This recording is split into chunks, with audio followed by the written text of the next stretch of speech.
Primer año de universidad me compraron mi primera telenovela, tenía 19 años, y entonces fue muy absurdo, porque yo el primer año de universidad me gané la beca de honor, porque yo creo que me lo dieron como, me lo regalaron, porque vengo de una familia de escritores y varios de mi tía, sobre todo, que es una escritora muy famosa en Chile, que es la Ana María Urialde, había sido alumna de esa misma universidad y mis profesores le han hecho clases. Entonces, ay, el sobrino, toma, tienes el premio, aquí quédate con la beca de honor. Y entonces, bueno, pero me dieron la beca de honor. Y a los 7 meses me contratan de un canal de televisión en Chile para escribir una telenovela. La telenovela sale al aire y me convertí en el enemigo número 1 de la Facultad de Letras de la Universidad Católica. Hubo profesores que no me dejaron entrar al salón de clase.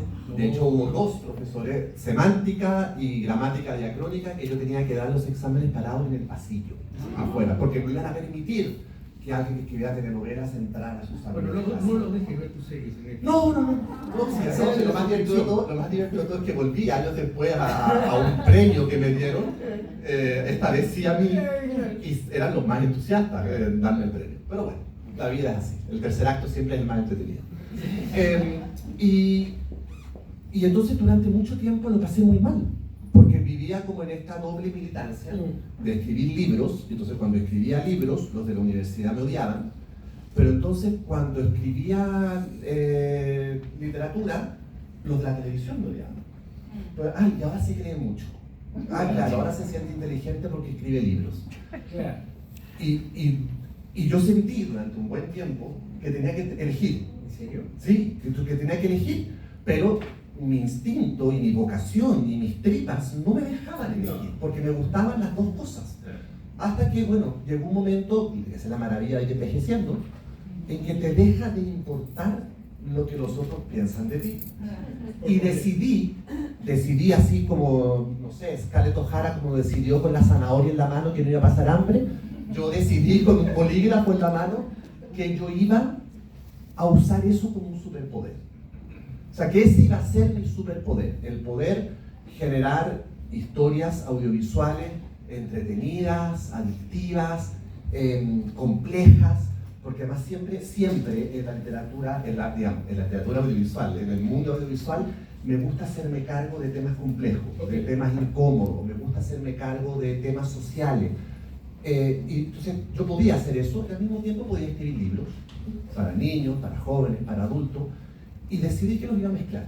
A mí la pureza me pone muy nervioso, siempre, porque creo que se han cometido las peores atrocidades buscando la pureza, y me gusta, al revés, me gustan los vasos comunicantes. Entonces, he desarrollado durante mucho tiempo, una escritura que trato que no parezca que es la escritura que estoy ejerciendo. Me explico. Yo hice una serie hace un par de años atrás para Netflix, se llama ¿Quién mató a Sara? Y esa serie, la primera imagen que salía en ¿Quién mató a Sara? Era un epígrafe de Agatha Christie. ¿Por qué? Porque yo, que decía, pocos de nosotros somos los que parecemos. Porque yo quería que los espectadores, cuando vieran ¿Quién mató a Sara?, se dieran cuenta que los referentes de ¿Quién mató a Sara? Eran literarios, no audiovisuales. De hecho, yo usé una estructura de Agatha Christie, que es la estructura del libro y no quedó ninguno. Usé esa estructura para escribir ¿Quién mató a Sara? Hablando, por ejemplo, ahora de Cuando nadie te ve, mi más reciente novela, ¿Quién mató? O sea, Cuando nadie te ve tiene una estructura no literaria, tiene una estructura audiovisual. Yo generé 40 capítulos, 400 páginas, y para esas 400 páginas yo las trabajé como una primera temporada. Entonces, sin ponerme, por supuesto, ni aburrido, ni técnico, ni nada, pero cuando uno tiene una temporada de capítulos, 10 capítulos tiene mi temporada, pues muy bien. Yo sé que el capítulo 5 tiene que ser un capítulo impactante porque es la bisagra entre la primera mitad de mi temporada y la segunda mitad. Entonces yo sabía que en la página 200 de Cuando nadie te ve tenía que vivir un golpe tan fuerte que las lectores gritaran en sus casas, eso es lo que quería yo, gritaran en sus casas, me maldijeran y dijeran, Dios mío, son las 4 de la mañana, yo me levanto a las 6:30, no puedo no seguir leyendo.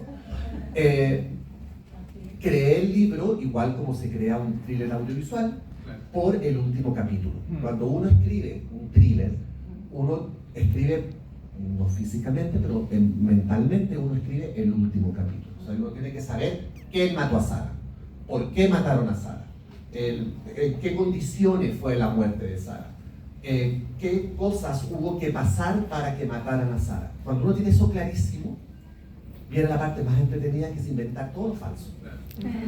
Las falsas pistas, los falsos sospechosos, los falsos crímenes, todo eso que es la carne del thriller. Aquí fue lo mismo. Yo escribí primero el final y después fui retrocediendo y fui estructurando mis capítulos con un cliffhanger al final de cada capítulo, o sea, como si fuera una telenovela. Una telenovela, yo he escrito muchas telenovelas en mi vida y la gracia de hacer una telenovela en épocas pasadas, porque ese mundo ya se acabó de alguna manera, en donde uno tenía que ser tan poderoso su final que la gente 24 horas después volviera a suspender su vida para volver al televisor a la misma hora. Entonces, si eso no es generar adicción, yo no sé qué. Entonces yo uso esos mismos elementos con los que yo generaba adicción en las telenovelas, los utilizo ahora en literatura. Por lo tanto, hubo un momento en mi vida donde un lado del cerebro hacía audiovisual, un lado del cerebro hacía literatura. Hoy en día se me atrofió uno en un lado, el otro lado que me quedó, se fundieron todos. Me cuesta hoy en día incluso pensar separadamente libros de pantalla. Me cuesta. Y decidí, como así decidí en un momento que iba a ser mi superpoder, decidí hace como 3 años más o menos, que yo lo que voy a hacer a partir de ahora es contenido, no literatura o guiones, voy a hacer contenido. Y apenas lo decidí, me sucedió. Inventé una historia que se llama Gente como yo,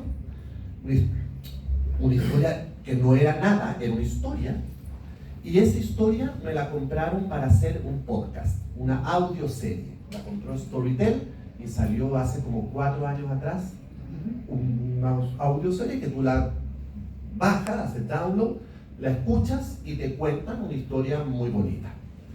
A raíz del éxito de esa audioserie, Penguin Random House compró ese contenido y sacó el libro, que fue Gente como yo, que creo que acá en Estados Unidos, si no me equivoco, salió a principios de este año, no sé. Hice una gira también por Latinoamérica con ese libro. A ver, una pregunta. Sí. ¿Hiciste antes el contenido y el podcast y luego vino el libro? Lo que pasa es que cuando me pidieron que yo escribiera el podcast, o sea, yo escribí una sinopsis, y cuando me pidieron que escribiera el podcast, yo no sabía cómo se escribía un podcast. Entonces, escribí más bien algo cercano a un libro. Entonces fue bastante fácil para la editorial después hacer la adaptación al libro. Pero entonces, como al libro le fue muy bien, compraron los derechos audiovisuales del libro y hay una alta posibilidad que se haga una serie de ese contenido. Y quién sabe si en 5 años más se inventa un nuevo formato y termina ahí. Entonces, eso es lo que yo quiero hacer ahora. Yo quiero hacer híbridos que se crucen, quiero hacer contenidos que transiten por diferentes plataformas, quiero hacer contenidos que se puedan leer, que se puedan ver, que se puedan escuchar. Así que así estoy enfrentando ahora. Estás cansado de hacer las cosas, hay que escucharlas. Así que lo hacemos.